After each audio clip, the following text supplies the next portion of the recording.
Le supermarché du cœur. Dans le miroir des rencontres amicales ou sentimentales, j'y perçois un énorme supermarché où chaque rayon sont des êtres humains recherchant l'affectif, le financier et le physique, ou encore la notoriété.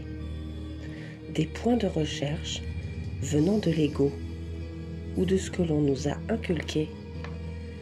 Ce qui est beau n'est pas forcément bon, et ce qui semble légitime ne l'est pas forcément pour d'autres. Ce que l'on perçoit réconfortant et sécurisant se retrouve finalement dans tout l'inverse. Il y a même des rayons attrape-nigo, ceux où on ne peut pas s'empêcher de regarder, tellement cela a l'air attrayant, alors que dans le fond, tout est frauduleux et sans aucune véritable valeur.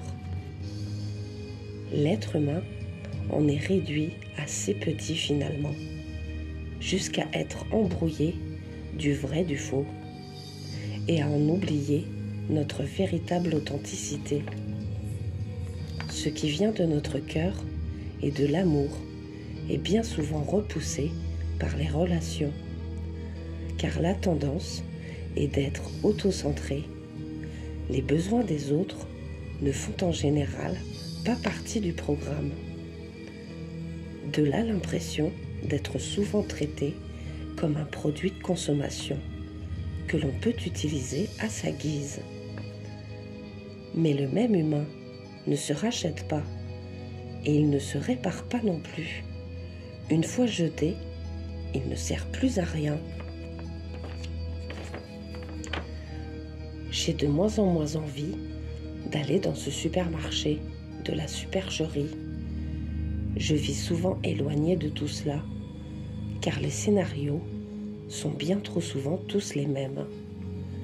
Je suis trop hors de ce monde de superficialité.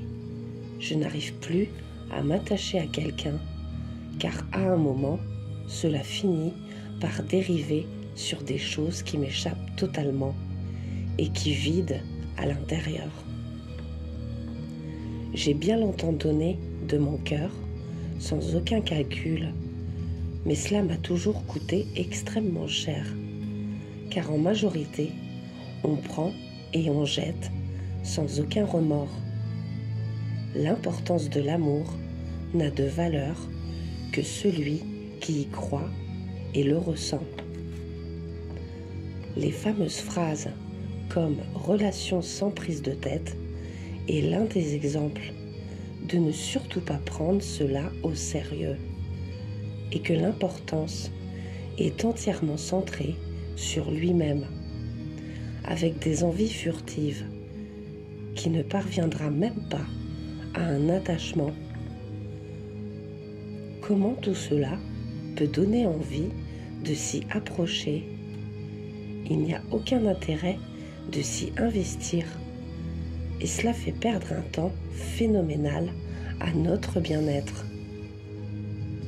J'espère un jour percevoir un changement réel dans les relations humaines, car je sais pertinemment que nous ne sommes pas réduits à être des produits, mais nous sommes des êtres de bonté et de cœur, dans une complète conscience de l'amour inconditionnel. Fin Loli.